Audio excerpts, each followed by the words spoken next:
BDO. Je me suis toujours dit que j'allais quand même travailler dans l'entreprise familiale, que ça m'intéressait beaucoup. J'ai commencé donc dans des magasins d'optique à Madrid. Le cœur du fonctionnement de notre entreprise, c'est clairement dans la relation que nous avons avec les franchisés. On peut avoir un bon produit, un bon prix, une très bonne communication, un bon magasin. Si le service est mauvais, tout ça n'a aucune valeur.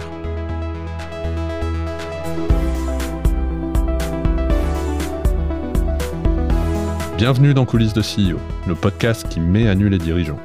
Je suis Arnaud Naudan et dans chaque épisode, avec mes invités, on décrypte les challenges des leaders d'aujourd'hui et de demain.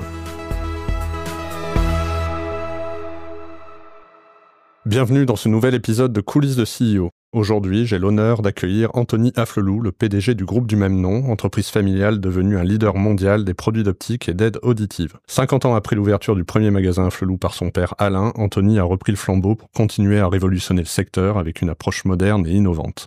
Anthony a 32 ans, il est diplômé d'une école de commerce à Bordeaux et spécialisé en communication digitale. Il a débuté sa carrière en 2014 chez Tids, spécialiste dans le domaine des vidéos publicitaires en ligne, avant de rejoindre le groupe familial en 2015 et finalement être nommé en 2022 PDG du groupe. Salut Anthony. Bonjour Arnaud.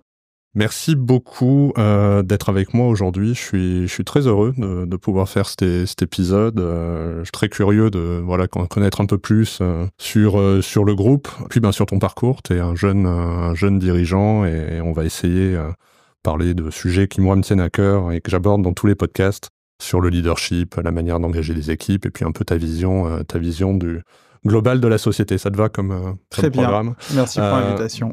Écoute, avec plaisir. Peut-être première question, si on parle de tes origines, donc je crois que tu as été bercé dans le groupe toute ta jeunesse. À quel moment, est-ce que ça a toujours été tracé pour toi, l'entreprise familiale et finalement le projet d'en prendre un jour la tête, ou ça s'est fait comme ça petit à petit? Pas forcément, ça s'est fait petit à petit. Alors évidemment, j'ai grandi en voyant l'entreprise bien évoluer.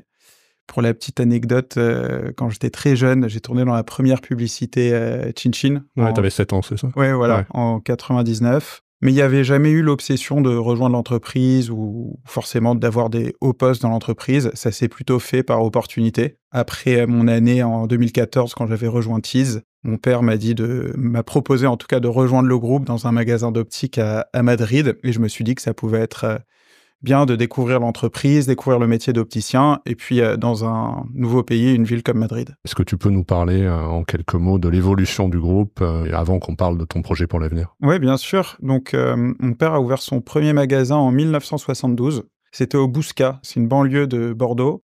Et le premier magasin s'appelait Optica. Et à l'époque, le monde de l'optique était assez médicalisé.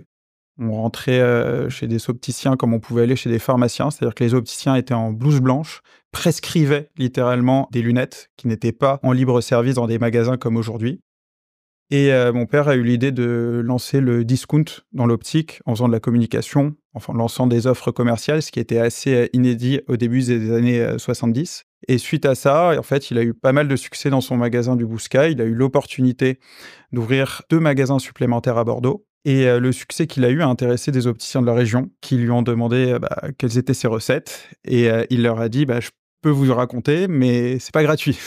Et de là est née en fait la franchise en optique. Aujourd'hui, nous avons 1500 magasins dans le monde, plus de 800 en France, 380 en Espagne et une cinquantaine de magasins en Belgique, Suisse et Portugal. On a aussi un peu une présence dans les pays d'Afrique francophone, notamment au Maroc, on a près de 30 magasins. Si on en revient à toi, donc tu le disais, 7 ans, tu participes à une pub Chin Chin. T'es parti en école de commerce, c'était une voie comme ça. Ou quand même, derrière, tu te disais, tiens, j'ai potentiellement ça. Le groupe commençait à se développer. Et tu te gardais ça comme une porte ouverte ou Oui, je me gardais ça comme une porte ouverte. Je me suis toujours dit que j'allais quand même travailler dans l'entreprise familiale. Mais après mes études, j'en faisais pas une obsession. J'ai même rejoint une entreprise à Londres dans la publicité digitale, donc rien à voir avec l'entreprise.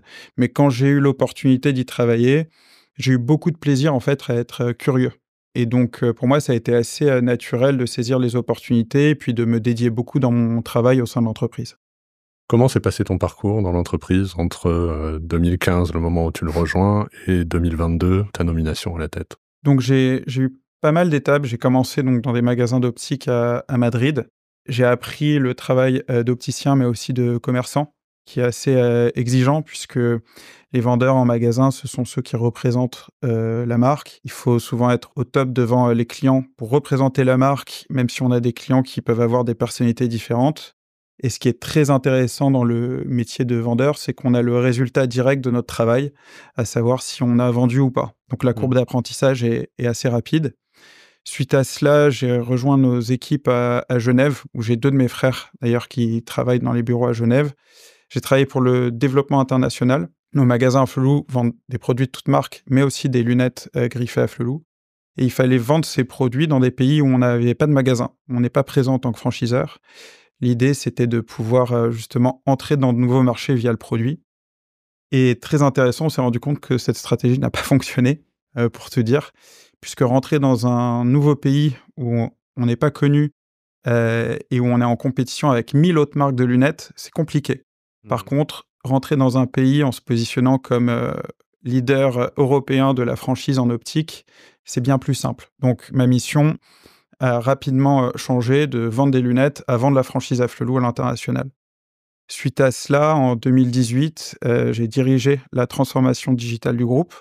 Donc, c'était très intéressant puisqu'à l'époque, il s'agissait d'étudier toute la chaîne de valeur de l'entreprise et de comprendre où incorporer, des nouvelles technologies, et du digital pour pouvoir améliorer justement cette chaîne de valeur. Donc avant de changer ou de modifier ou apporter, de l'impact sur l'organisation, il faut bien comprendre. Et là, cette mission, en tout cas qui a duré pendant 10 mois, m'a permis de mieux comprendre, l'entreprise. Suite à cela, j'ai travaillé, à Londres pendant près de 2 ans et demi avec mon père, et j'ai été, directeur du marketing pour l'optique et l'audio. Donc, ça a été, passionnant de pouvoir, justement découvrir le métier de marketing au sein de mon père qui est, forcément, on va dire que c'est son domaine, il s'y connaît beaucoup. Donc ça a été très inspirant aussi pour, mieux comprendre la philosophie de notre marque. Tout ce qu'on fait, c'est, à partir de la compréhension des besoins de nos clients, et on innove à partir de la compréhension du besoin de nos clients. Donc, vraiment quand on dit on est, focus client, c'est que toutes nos initiatives partent de la compréhension de ces besoins. Donc ça a été très formateur pour moi, et puis suite à cela, j'ai été nommé directeur général du marketing et de la communication au niveau du groupe, avant de prendre la présidence en juin 2022. Cette évolution au sein du groupe, donc entre l'international, diverses fonctions, là, ça me donne envie de te poser la question sur d'éventuelles difficultés que tu as pu avoir en portant ce nom-là. Est-ce que tu as souffert à un moment donné d'une crise de légitimité, ou même toi, à titre personnel, voilà, d'être le fils du fondateur, ou est-ce que ça t'a rajouté une pression particulière? Non, pas du tout, et vraiment, je le dis sans langue de bois, c'est-à-dire que très important, de rester soi-même. Après évidemment, il peut y avoir, autour de soi, des avis en disant: «Ah, avec le nom Afflelou, ça peut être plus simple ou plus dur», mais en vérité, ça je me suis jamais trop posé ces questions. J'ai eu beaucoup de plaisir à évoluer dans l'entreprise, donc j'ai saisi les opportunités, que j'ai pu, avoir, en respectant, mes collaborateurs, les personnes qui travaillent autour de moi, et en donnant, en tout cas en essayant toujours de donner le meilleur de moi-même. Donc à partir de là, il y avait pas trop d'espace, on va dire, dans mon esprit pour me poser des questions sur, la perception des gens, concernant mon nom de famille. Si on en revient au business model du groupe, tu le disais, les 3 premiers magasins donc étaient en propre, et donc est venue de la question des gens qui s'intéressaient à ce business, l'idée de la franchise. Tu peux expliquer pour ceux qui nous écoutent réellement comment ça fonctionne? Alors, nous, on a 90 de nos magasins, les 1 500 magasins, c'est sous la franchise. Donc comment ça fonctionne? On a un opticien ou un audioprothésiste qui souhaite avoir, l'enseigne Alain Flelou sur la devanture de son magasin, et en échange de l'enseigne Alain Flelou, il doit respecter certaines règles, notamment sur, le concept de magasin, d'avoir aussi, un respect sur la politique commerciale.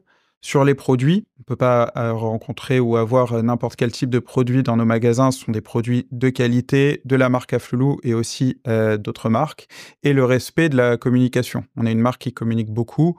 On est notamment numéro 1 depuis un certain temps en termes de notoriété, en France, et là-dessus, notre réseau de franchisés, doit y adhérer. Donc c'est un savant mélange, on va dire, entre, le respect et la liberté de l'entrepreneur franchisé, qui connaît bien sa zone de chalandise, qui connaît bien ses clients, et le travail justement sur la connaissance de sa zone de chalandise lui permet d'être performant. Et puis des initiatives nationales et différenciantes que nous avons autour du concept magasin, produit et communication.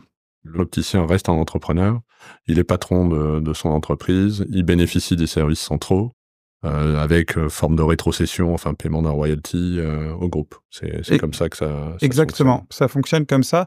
Nous, le cœur du fonctionnement de notre entreprise, c'est clairement dans la relation que nous avons avec les franchisés. On a des franchisés qui ont clairement permis le développement de l'entreprise, qui sont là depuis la création de la franchise, depuis près de 50 ans, qui ont d'ailleurs légué leur magasin ou leur patrimoine à leurs enfants. Et pour nous, c'est vraiment un gage de réussite et de pérennité dans l'entreprise. On évoque souvent que le groupe Afflelou a des valeurs familiales, mais ça ne se limite pas du tout à la famille Afflelou. C'est vraiment l'histoire de nos franchisés qui lèguent leur réussite aussi à leurs enfants pour certains. Donc on en est très fiers. Aujourd'hui, tu le disais, donc vous êtes premier en Europe sur la franchise. Oui, Vos principaux marchés, je crois, sont Belgique, France, Espagne, Suisse et Portugal. et après dans les autres pays, même modèle en fait Même modèle. En fait, on a 100% en franchise en dehors d'Europe et on est présent au Maroc, en Algérie, au Moyen-Orient aussi. On a une master franchise. En Europe de l'Est, avec des pays un peu plus atypiques comme la Géorgie. Et puis aussi en Asie du Sud-Est. Donc, ce qui est intéressant, c'est que ce sont des pays avec des réalités de marché qui sont très différentes. Et ça montre quoi? Ça montre qu'on a un business model qui est relativement universel et qui s'exporte. Le modèle de franchise, d'ailleurs, permet de s'exporter de la sorte. Alors, tu parlais de la communication, puis tu as occupé ces fonctions-là au sein du groupe, et je lisais dans différents articles que ton père était reconnu pour ses talents de communicant, et tu disais que ça a été quand même un axe fort de la réussite du groupe. Quand j'y réfléchissais, je me disais, c'est vrai que finalement, c'est vous qui avez introduit un peu le côté look des lunettes de vue, qui avez aussi beaucoup démocratisé le changement de paire, enfin, avec des offres assez agressives. Tu peux nous en dire un peu plus, ça, sur... Démocratiser et rendre accessible, c'est clairement notre ligne directrice. Et mon père, dans la communication, il s'est toujours adressé aux téléspectateurs comme si c'était des clients. Et il est totalement légitime de le faire puisque son métier, c'est opticien et audioprothésiste. Donc, il s'adresse aux clients en tant que professionnel. Donc, l'accessibilité, la dédramatisation, c'est dans notre ADN. Dans les années 70, je parlais d'un monde assez médicalisé qui était celui de l'optique. Aujourd'hui, on se pose même plus de questions. On pourrait voir les lunettes comme des accessoires, mais c'était pas le cas. Dans les années 70, la première publicité du groupe, d'ailleurs, c'était l'opticien nouvelle génération où mon père retirait sa blouse, sa perruque et puis il se présentait comme un opticien sans blouse et prêt à délivrer et à rendre accessibles les lunettes. On a sorti la même chose d'ailleurs, en 2011 avec notre enseigne Acousticien. D'ailleurs, notre enseigne s'appelle Acousticien, Alain Flelou Acousticien et pas audioprothésiste. Le terme acousticien va exactement dans cette stratégie de dédramatiser les produits que nous proposons. Sur cette diversification sur l'audio, d'où est venue l'idée? Tu disais que ton père, finalement, avait les 2 compétences, donc ça, on peut le comprendre. Mais en quoi est-ce que les activités créent des synergies et comment ça a contribué, finalement, à la croissance du groupe? Donc, toutes les initiatives que nous prenons, c'est par la connaissance de notre métier. Et effectivement, de formation, Alain Flelou est audioprothésiste, donc ça fait sens. Et au-delà de ça, 100% des personnes qui ont besoin d'aide auditive, ça s'appelle la presbyacousie, c'est passé 65-70 ans, sont ce qu'on appelle presbytes, donc ont besoin d'une correction pour voir de près, et donc ont besoin de lunettes. Donc, le début de la naissance de l'enseigne Alain Flelou acousticien, on a eu des espaces audio dans des magasins d'optique. Donc ça a été clairement une opportunité au niveau de la synergie. Maintenant, on s'est développé à une vitesse très importante, puisqu'en l'espace de 10 ans, on a plus de 380 magasins d'audio en France, dont une centaine qui sont uniquement exclusifs à l'audio. Donc on y croit effectivement très fort. Il y a une véritable synergie au niveau de la clientèle et même plus globalement, nous, notre mission, c'est pas uniquement de parler d'audio à des personnes qui ont besoin d'aide auditive, mais parler de prévention auditive à toute la population française. C'est encore un sujet tabou? C'est un sujet relativement tabou puisque, en moyenne, on estime à 7 ans la durée entre la première perte auditive et le port des aides auditives. Et en général, les personnes qui ont besoin d'aides auditives mettent du temps parce qu'on parle même plus communément de prothèses auditives. Donc nous, ce sont des termes qu'on proscrit. On préfère le terme aide auditive. Prothèse, c'est très médicalisé et assez segmentant.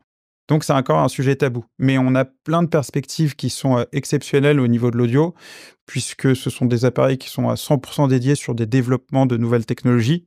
Et quand on parle de dédramatisation et de rendre accessible, clairement la nouvelle technologie a un rôle à jouer. Donc ce qui est intéressant par exemple, et on peut le voir, la vitesse dont s'est démocratisé les AirPods. Aujourd'hui, il peut être très courant d'avoir des objets connectés à l'oreille qui sont sans fil. Si on regarde il y a 3-4 ans, c'était pas autant démocratisé. Donc, on passe justement dans le monde médical de l'audio, d'une aide auditive à maintenant un assistant de santé qui permet, au-delà d'une meilleure écoute, de permettre plein de fonctionnalités sur connecter l'aide auditive au téléphone, calculer le nombre de pas, évaluer la santé cognitive des individus. Et tout ça, ce sont des données de santé et des services qui sont très forts, en tout cas pour les personnes seniors. Tous les produits Afflelou, que ce soit optique ou audio, c'est vous qui les produisez? Non, pas tous. Alors, tous les produits en optique qui sont Afflelou, on les produit. En audio, c'est plus particulier puisque là, on fait des partenariats avec des fournisseurs pour pouvoir mettre notre nom Afflelou sur leurs produits. Et en fait, sur l'audio, c'est comme si on demandait, je fais une comparaison, à Boulanger, par exemple, d'avoir ses propres iPhones. Bah non, il va vendre les iPhones dans ses magasins. Et nous, c'est pareil avec les appareils auditifs, puisque c'est un autre métier de produire des aides auditives. Tu disais dans ton parcours que tu as été chargé de la transformation digitale du groupe. Est-ce que tu peux nous dire comment les nouvelles technologies, comment la digitalisation a impacté un business comme le vôtre? Alors, nous, ça a vraiment beaucoup impacté le business et même l'organisation. Parce qu'en l'espace de 3 ans, on est passé d'une équipe digitale qui s'occupait des sites Internet, la gestion du site Internet en termes de contenu et de visibilité, à une équipe de 40 personnes avec du CRM, des projets omnicanaux, de la digitalisation en magasin, de l'e-commerce, de la data, même du développement IT. Donc, on s'est énormément développé. Et typiquement, il y a quelque chose qui a un peu révolutionné le secteur de l'optique ces dernières années. Au niveau de l'omnicanalité, c'est la prise de rendez-vous en ligne. On a eu lors du premier confinement, tous les magasins étaient fermés en France. Et on va dire, le premier confinement a pu avoir de bon d'accélérer certaines innovations et initiatives. Puisque à la réouverture des magasins, nous nous étions dit que la prise de rendez-vous en ligne était absolument nécessaire pour des raisons sanitaires. Donc le service a été déployé pour l'ensemble de nos magasins. Et en fait, on n'avait pas pu imaginer, mais même après la fin du premier confinement, ce service continue d'être très fort et représente maintenant presque une norme sur le marché. Donc les évolutions de consommation apportent forcément l'accélération de l'innovation. Et nous, on est en plein dans l'omnicanalité au niveau du digital. Cette période du Covid, tu disais, donc ça a permis d'accélérer sur certains sujets. Comment tu l'as vécu, toi, en tant que dirigeant? Ça a été très particulier puisqu'il y a eu des situations hétérogènes. On est aussi dans nos systèmes de franchise, donc la relation qu'on a avec nos franchisés, c'est basé sur, évidemment, des relations humaines basées sur la confiance. Donc il fallait donner de la perspective à nos franchisés. Et on s'est posé beaucoup de questions. On s'est demandé, pendant la fermeture de nos magasins, comment allait être la reprise. On s'est d'ailleurs demandé s'il fallait continuer de communiquer à la réouverture, puisqu'il y avait des nouvelles qui étaient terrifiantes et terribles, avec le nombre de morts qui était annoncé chaque soir en France. Et on s'est dit, mais on ne peut pas continuer de communiquer, la situation est trop terrible. Et en fait, le grand enseignement qu'on a eu, c'est que en période d'incertitude, il faut surtout se baser sur nos certitudes. C'est-à-dire que toutes les recettes qui font et qui ont fait qu'on est référent en optique en France, on doit les garder et appuyer dessus de façon encore plus forte quand le contexte est incertain. Donc, quand nos magasins ont réouvert, on a communiqué sur notre service de prise de rendez-vous en ligne, on a continué de communiquer en vendant de la joie, de la bonne humeur et de la gaieté aux Français à la réouverture des magasins, et ça a marché. J'aime bien, là, je vais reprendre la phrase que tu as dit, parce que c'est un peu ce que je recherche aussi dans ces podcasts, c'est à chaque fois d'avoir une leçon de dirigeant. Donc, si je la répète, tu veux dire, donc, dans les périodes d'incertitude, il faut se concentrer sur ces certitudes. Oui. Quelles sont les certitudes aujourd'hui du groupe Afflelou, et en cas de tremblement sur une autre catastrophe qui pourrait arriver, c'est quoi vos fondamentaux aujourd'hui? Le service, on va dire, c'est la chose la plus importante. On a des recettes qui tournent autour de la compréhension des besoins de nos clients, le fait d'apporter des produits ou des solutions nouvelles, et que pour que ces produits ou solutions nouvelles existent, il faut communiquer et les faire savoir. Ça, on va dire, c'est nos certitudes absolues. Ce qui arrive au-dessus de tout ça, c'est la notion de service. Notamment quand on est commerçant et quand on accueille nos clients chaque jour dans les magasins. On peut avoir un bon produit, un bon prix, une très bonne communication, un bon magasin. Si le service est mauvais, tout ça n'a aucune valeur. Et à l'inverse, le service, prendre soin de nos clients, ça permet de magnifier tout le reste. Donc on a, on va dire, des piliers, des valeurs que j'ai pu décrire, et puis là-dessus, c'est toujours d'être centré sur le client et d'être centré sur prendre soin du client.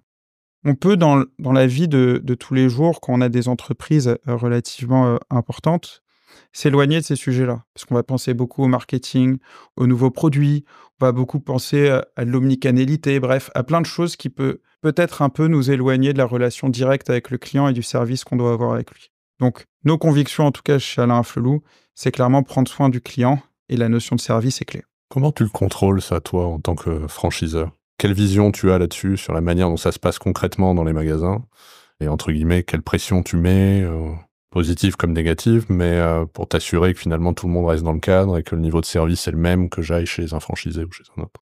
On a une équipe au siège composée d'une dizaine de personnes, qui est le service client et qui reçoit justement toutes les demandes de clients qui peuvent s'adresser plus ou moins directement aux franchisés. D'ailleurs, c'est une vraie fierté pour nous puisqu'on a été élu cette année pour la 8e année consécutive meilleur service client de l'année dans notre catégorie. Donc, on a une exigence qui est forte au niveau du service client.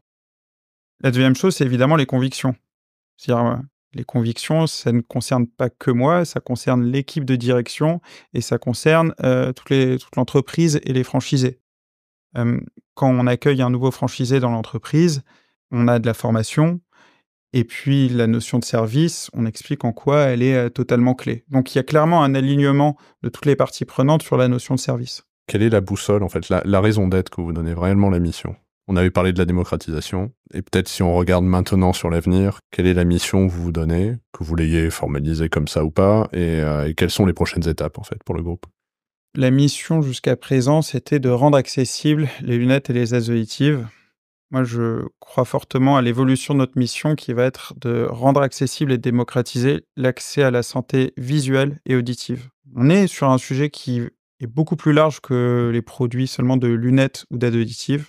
On a de la prévention, véritablement de santé. Et typiquement, ce qu'on a fait qui va dans ce sens récemment, on a été les premiers à lancer la téléconsultation ophtalmologique.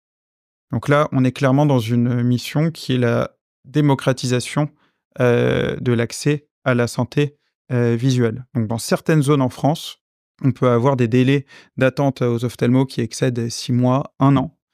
Ce qui La problématique des déserts médicaux. Des déserts médicaux. Donc c'est une vraie problématique client. Et on est les premiers, c'est dans 150 de nos magasins aujourd'hui, à pouvoir permettre de faire une visio avec un ophtalmologiste connecté à distance pour les clients qui habitent dans des zones difficiles d'accès. C'est une vraie avancée et ça traduit aussi concrètement l'évolution de notre mission qui est de rendre accessible la santé visuelle et auditive. Comment ça s'organise, ça, avec l'ordre des médecins, avec les ophtalmos? Nous, on n'est pas du tout en contact direct avec les ophtalmos. Ce sera un conflit d'intérêts. On travaille avec une entreprise qui fournit la technologie de visio. On a d'ailleurs travaillé pendant plusieurs années pour comprendre comment l'objet de réfraction qui permet l'examen visuel et la machine de dépistage qui permet de détecter d'éventuelles pathologies puisse être connecté à cette borne où il y a l'ophtalmo en visio qui permet de guider le client lors de sa consultation. Donc c'est clairement l'entreprise qui fournit la technologie qui recrute des ophtalmos en direct. Ils sont tous en France et ça permet justement d'avoir cette solution. C'était assez intéressant puisque quand on a d'ailleurs lancé ce service, on a pu avoir certains ophtalmos, notamment le syndicat des ophtalmos, qui étaient plutôt contre ce service. Mais ce qui a été très intéressant, c'est que maintenant, c'est plus un sujet, ça se démocratise. Et pour innover, pour avancer, il faut appuyer sur ses convictions et ne pas avoir peur de lever certaines barrières. Innover et être leader, ça passe par rencontrer des difficultés. Voilà. Et il ne faut pas avoir peur de ça. J'aimerais, si tu en es d'accord, qu'on revienne sur toi plus personnellement. Donc toi, tu as été dans le groupe pendant longtemps. Là, ça y est, tu es nommé PDG, quand même dans un groupe où vous avez un fonds d'investissement au capital. Donc je dirais en termes de gouvernance, même si c'est une entreprise familiale, les parties prenantes, enfin l'entreprise s'est ouverte. Ça a changé réellement, toi? Il y a eu un avant, un après? Forcément, puisqu'on déjà au niveau, on va dire des préoccupations, des interactions aussi avec les équipes, le fait d'avoir une vision qui soit beaucoup plus, globale et puis aussi le plaisir de pouvoir mettre en place, certainement un peu plus facilement ses convictions, font qu'il y a il y a une vraie différence. Mais je le prends de façon très positive, évidemment. C'est-à-dire ce que je fais au quotidien m'anime beaucoup. J'ai des convictions qui me permettent de me projeter sur les années à venir dans l'entreprise et par rapport à l'évolution de l'entreprise. J'ai aussi, des gens autour de moi, une équipe avec qui je m'entends très bien et sur qui j'ai une grande confiance. Donc tout ça fait qu'il y a un environnement qui est très positif, beaucoup de pression, du travail évidemment, mais beaucoup d'envie et beaucoup de positivité là-dedans. C'est intéressant parce que tu as l'air hyper serein, sur l'avenir, sur le rôle en tant que tel. Est-ce que tu as eu des moments de doute, en fait, dans ta carrière? Voire même depuis que tu as ces fonctions-là? J'ai tendance à répéter qu'on est toujours très fort pour dire ce qui va bien, mais un peu moins pour dire, soit ce qu'on a moins bien fait ou éventuellement les doutes que l'on traverse. Est-ce que tu en as déjà? Et finalement, la pression, comment tu la gères? Des doutes, oui, tout le temps. C'est dans le sens où il faut, se remettre en question, être, je pense, assez humble dans les idées ou dans la manière de les développer.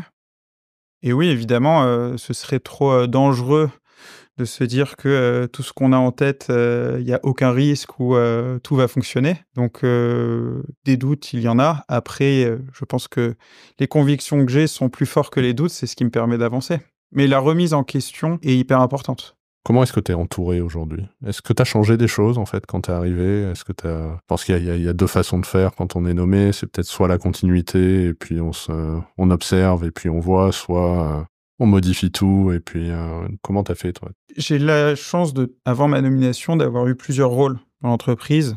Je connaissais bien et je connais encore mieux, l'entreprise. Après, la première chose que j'ai, fait évoluer, c'est au niveau de l'organisation et c'est de créer des pôles de compétences plus forts. Moi, je suis convaincu qu'en ayant des pôles de compétences plus forts, on peut recruter des personnes plus fortes et c'est en étant bien entouré, d'avoir une équipe forte qu'on pourra aller plus loin. Donc concrètement, on avait un département du digital, un département du marketing, un département, de la communication.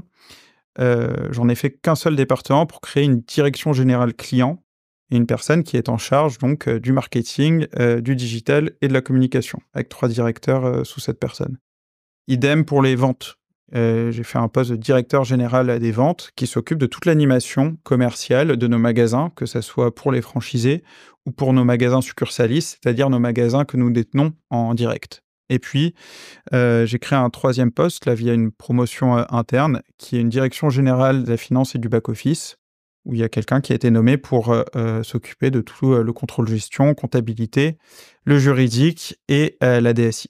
Ton père continue de jouer un rôle. Quelle est la relation que vous entretenez, aujourd'hui? Donc il est évidemment, toujours bien impliqué et il a un rôle de conseil essentiellement sur la stratégie de communication. On a une relation qui est, très, libre, que ça soit avec lui, mais aussi avec, mes frères. Donc ce sont des on travaille très bien ensemble et ce sont, en tout cas pour, ma part, des soutiens et des appuis hyper importants pour, développer, l'entreprise. On travaille, plutôt, régulièrement ensemble et essentiellement autour des sujets de communication et de marketing. On en revient aux premiers amours, quoi. Voilà. J'interroge toujours les invités sur ce que je qualifierais des 2 grandes ruptures là, qui frappent toutes les entreprises. D'un côté, la durabilité, puis l'arrivée de l'IA. Si on commence par la durabilité, quelle est ta vision là-dessus, la façon dont vous la traitez? Bon, déjà, l'enjeu se représente pour un groupe comme le tien.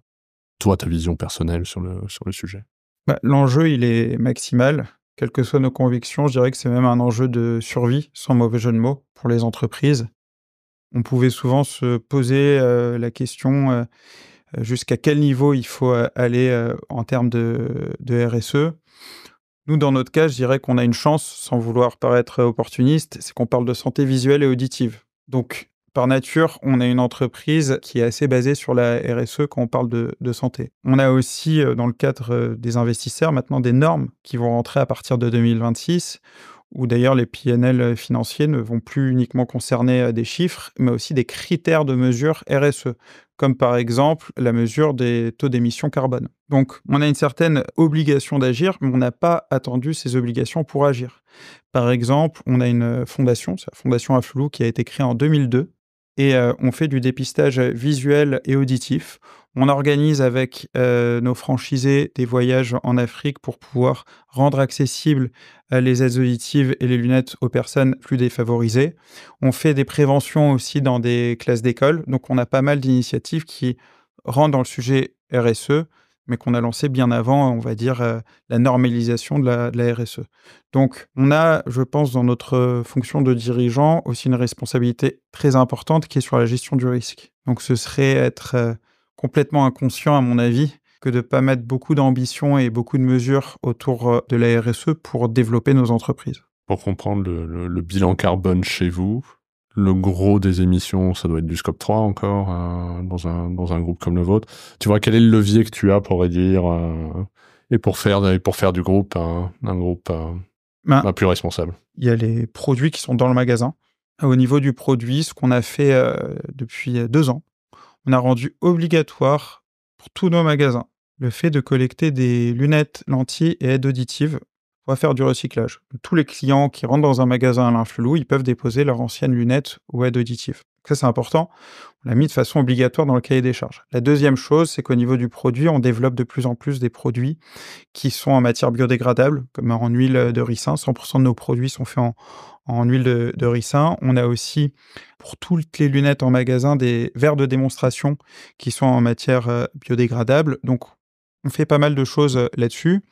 On a aussi, et c'est assez méconnu du grand public, mais les lunettes sont des produits bruts. C'est-à-dire qu'il n'y a jamais la lunette avec les verres qui arrivent en magasin.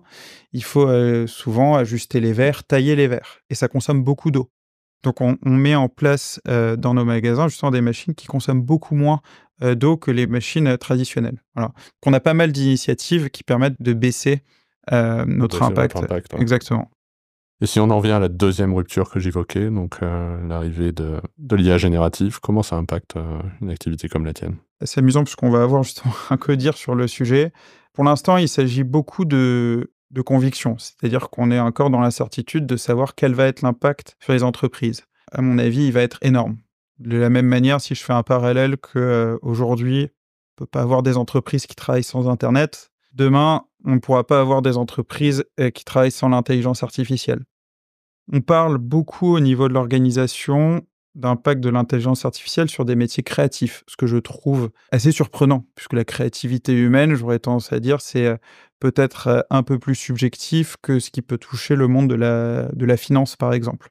Donc, pour une entreprise comme la nôtre, il faut se tenir prêt. C'est encore difficile d'anticiper tous les changements qu'il peut y avoir, mais je suis persuadé qu'il y en aura beaucoup. T'as un regret ou quelque chose où tu te dis, dans ma carrière, j'aurais dû faire les choses différemment? J'ai pas de regrets. Et d'ailleurs, c'est quelque chose qui est important au moment de décider. C'est souvent une question qui se pose. Est-ce qu'on va regretter la décision qui se prend? Si à cette réponse, j'ai un oui, je la prends pas. Mais j'ai pas de regrets. Après, faire des choses que j'aurais pu mieux faire ou différemment, évidemment, mais pas au point d'avoir de regrets. Est-ce qu'il y a des choses qui t'inspirent particulièrement? Enfin, tu vois, une personne, une chose, enfin, comment est-ce que tu trouves l'inspiration? Je fais beaucoup de musique. Ouais, j'ai vu que tu étais passionné de musique classique, c'est ça? Ouais. Depuis que je suis toujours? Ouais, j'ai fait 15 ans de conservatoire de piano. Donc on va dire que mon moment, alors je sais pas si je trouve de l'inspiration en jouant au piano, mais mon vrai moment de détente, d'évasion, c'est clairement le piano. Et alors, ça me permet, excellente transition avec un sujet que j'aborde aussi avec tous les invités, c'est sur la question de l'équilibre vie pro, vie perso chez les dirigeants. Je pense qu'il y a un changement majeur qui s'est opéré, je pense, dans les jeunes générations, notamment sur la relation au travail. Parfois, quand je parle de QVT des dirigeants, on me regarde un petit peu en me disant « mais ça paraît comme ça antinomique », mais est-ce que toi, tu arrives à conserver un équilibre? Oui. Ouais, donc réponse franche. C'est intéressant parce que Oui, réponse tu vois comment est-ce que toi tu gères, parce que je pense qu'on a des jobs qui sont prenants. Est-ce que tu as voilà une recette ou des tips ou des moments que tu te conserves et que tu arrives vraiment à sacraliser pour ta vie perso? Je pense que chaque situation est assez particulière, donc je vais pas dire que j'ai des tips là-dessus, mais me concernant en tout cas, j'ai bien ancré que la semaine, je suis 100 dédié à mon travail et je l'accepte, donc je le subis pas et que le week-end, j'ai le temps de faire un week-end, normal, on va dire. Donc et ce rythme de vie-là me convient et j'ai pas de problème, avec ce rythme-là, en tout cas, à subir les événements. Alors évidemment, il y a des moments où les choses sont plus compliquées en termes de rythme de travail, de pression, de présentation, de résultats. Il faut accepter ces moments et se dire que, bah, ça fait partie, du métier et surtout pas les subir et c'est pour ça que je réponds assez directement, oui, j'arrive à bien gérer entre ma vie professionnelle et personnelle puisque je considère que je subis pas les événements. Comment tu décompresses? Comment tu y arrives, toi, là? Je vois des amis, je fais du sport, je fais du piano, quelquefois je pars en voyage. Notamment, enfin, tu as même eu un parcours, très international, donc j'imagine que tu enfin, voilà, tu as beaucoup bougé. Tu disais Madrid, Genève, Londres, là, maintenant tu vis à Paris. Oui. Ça t'a pas impacté ça sur le plan perso? Enfin, tu as toujours réussi à bien équilibrer, Je pense que c'est assez subjectif. C'est-à-dire que, si je prends objectivement mon implication dans l'entreprise, bah, oui, c'est tous les jours. C'est-à-dire les week-ends, je vais penser à ma semaine, je vais penser à comment va s'organiser mon travail, je vais avoir le réflexe de regarder mes mails. Ma famille, m'aide beaucoup puisque déjà quand j'ai grandi avec mes frères et mon père, on parlait pas de travail et puis là, même si on travaille tous ensemble, les week-ends, on peut être très bien ensemble sans parler de travail. Mais les choses se font de manière assez, naturelle et c'est très bien comme ça.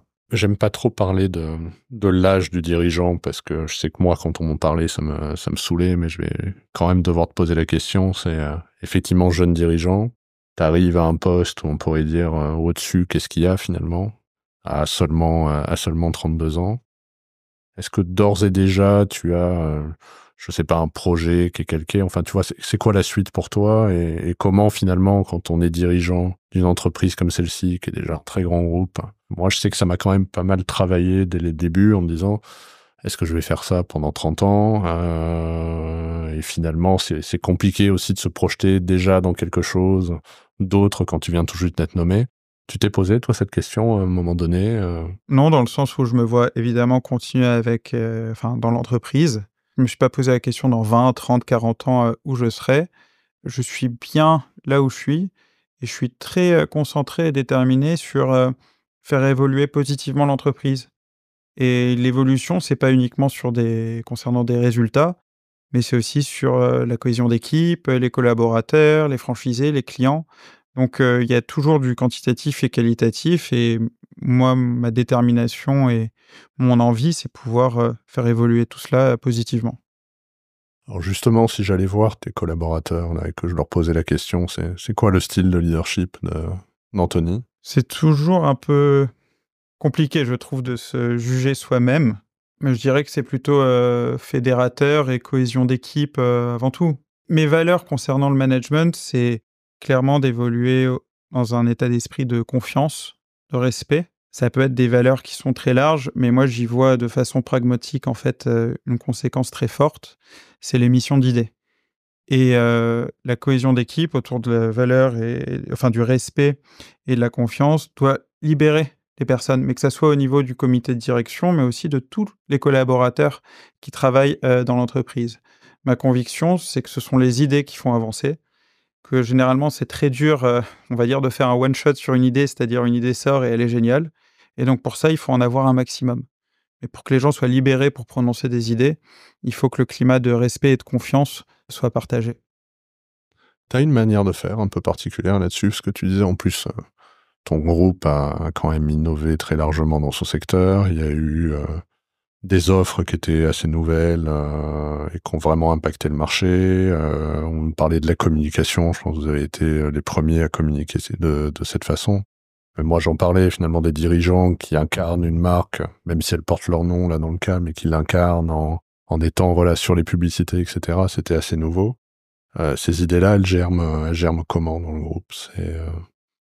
Non, je dirais, c'est, assez, instinctif, mais c'est avant tout le travail d'équipe. Tout ne repose pas sur une seule personne, tout n'est pas, méthodique ou dans un process pour se dire: «Là, on va innover». On ne sait jamais vraiment quand on va innover, d'où l'importance d'ailleurs de pouvoir émettre des idées et puis de les faire évoluer. Mais tout n'est pas calculé, loin de là. Aujourd'hui, vous avez un fonds d'investissement au capital qui détient 40%, 70%. 70%. 71 pour être précis. Comment ça se passe en fait dans la gouvernance et dans la gestion avec le fonds et la raison pour laquelle je te pose cette question, c'est voilà, dans une entreprise familiale dont la famille est encore à la tête de l'entreprise, mais qui n'a plus le contrôle à contrario d'un point de vue voilà, capitalistique. Est-ce que c'est une difficulté particulière? Comment ça t'impacte? Au-delà de voilà, ce qu'on peut voir dans toutes les sociétés où on a des private equity au capital, mais tu vois, dans une entreprise familiale, et en fait, j'en discute beaucoup avec d'autres patrons, voilà, d'ETI, familiales, et qui sont assez réticents à ouvrir le capital pour des sujets justement de contrôle de la famille, de transmission, etc. C'est assez rare dans les entreprises familiales d'avoir un fonds qui a une telle participation, et tu vois, je pensais qu'ils étaient plus dilués que ça. Donc, comment ça se passe aujourd'hui? Déjà, ma nomination, je la dois au fonds d'investissement. J'aurais pas été nommé s'il l'avait pas voulu. Donc les choses se passent vraiment très bien au niveau de la relation avec le fonds. C'est une chance d'ailleurs. Donc on est vraiment partenaires. Ils me font confiance dans le rôle et je leur en remercie et tout se passe très bien. Je reviens un peu sur quelque chose que moi j'ai ressenti et que j'imagine beaucoup de CEO ont ressenti, un peu sur la solitude du dirigeant, qui plus est à nos âges. Tu vois, moi typiquement, ça a été un sujet à un moment donné de dire quel est le mentor, quelle est la personne au-dessus à qui tu peux parler de tes doutes, de tes interrogations, et je pense dans la prise de décision, on en a toujours. Quand tu deviens CEO, il n'y a plus grand monde au-dessus. Est-ce que ça, c'est quelque chose qui te touche? Comment tu le gères et comment est-ce que tu sors de cette solitude? On m'en a beaucoup parlé avant ma nomination de la solitude du dirigeant. Après, j'ai peut-être un cas particulier puisque je travaille en famille. Ça aide beaucoup à moins se sentir seul. Mais aussi, je compte beaucoup sur mon équipe de direction. On a une grande confiance dans notre travail. On a une parole qui me semble en tout cas libérée. Et c'est très important aussi de pouvoir justement avoir ce type de relation. Bien évidemment, il y a des décisions qui me reviennent seules et par moments, ça peut être un peu compliqué de les prendre. Mais globalement, le travail d'équipe et puis le travail et la relation que j'ai avec ma famille m'aident beaucoup et me soutiennent beaucoup. Une autre chose qui m'avait frappé, finalement, quand on accède à ces fonctions, c'est t'es pitché toute la journée par plein de gens qui veulent te vendre tout et n'importe quoi. Je pense que ton LinkedIn, ça doit être 500 sollicitations par jour. T'as une façon de le gérer, ça? Ça glisse complètement, tu portes pas attention? Et c'est vrai qu'il y a beaucoup de sollicitations. Après, je les regarde toutes, je fais des filtres. Soit je trouve la solution, la sollicitation hyper pertinente et intéressante et puis là, j'y réponds. Soit sinon, j'ai un doute et je me dis qu'en premier abord, j'ai pas directement le temps de me plonger dedans et je transmets à mes équipes. C'est quoi la target pour le groupe Afflelou? Clairement, c'est de continuer à ouvrir des magasins et de rester référent en optique et en audio et d'avoir toujours la confiance de nos franchisés. Et alors, une question plus perso, est-ce qu'il y a eu un moment, une personne ou un moment dans ta carrière où tu as «switché» entre guillemets? Moi, le moment le plus charnière, ça a été quand j'ai commencé, dans le groupe. C'est-à-dire que quand j'étais à Madrid, que j'ai travaillé dans les magasins, en fait, la révélation, c'est que je me suis dit: «Waouh, je suis hyper curieux et ça me plaît d'être curieux dans l'entreprise» et je me suis donné vraiment à fond. C'est-à-dire que je bossais du lundi au samedi en magasin, là, la révélation que j'ai eue, c'est je me suis dit: «Waouh, j'ai envie d'en savoir plus, d'en faire plus» et c'est pour ça que toutes les opportunités que j'ai eues par la suite, on va dire, je les ai prises à pleine main. On t'imagine plutôt rentrer dans le siège, dans des fonctions corporate, quoi? Pas forcément naturellement en magasin. J'ai l'impression que finalement, c'est un peu assez souvent, ça se passe comme ça quand même dans les entreprises familiales. On commence vraiment par le terrain, on vous envoie là où vous mettez les mains dans le cambouis et vous apprenez le métier, et que c'est finalement ça plaît pas au départ, mais ça sert à la fin, quoi. Ouais, bah, c'est un peu cela. Moi, ça m'a assez plu dès le départ, mais j'ai jamais eu d'obligation de pression. C'est-à-dire, jamais eu d'obligation de travailler dans l'entreprise ou de me dire, «Il faut absolument que tu commences par, le travail en magasin». Non, non, ça a été toujours des propositions, très simples et moi j'ai choisi de les faire. Vous avez jamais entendu dès votre plus jeune âge, vous travaillerez dans l'entreprise familiale, il faut transmettre, il faut... Non, pas du Non. tout. Eh ben écoute, je pense qu'on va rester là-dessus. Merci beaucoup Anthony d'avoir été avec moi aujourd'hui. C'était Merci hyper Arnaud. intéressant, on aura eu les coulisses. Et puis rendez-vous la semaine prochaine pour un nouvel invité. Salut Anthony. Au revoir. Merci Arnaud. Merci beaucoup d'avoir écouté cet épisode de Coulisses de CEO. Je vous donne rendez-vous la semaine prochaine avec un nouvel invité.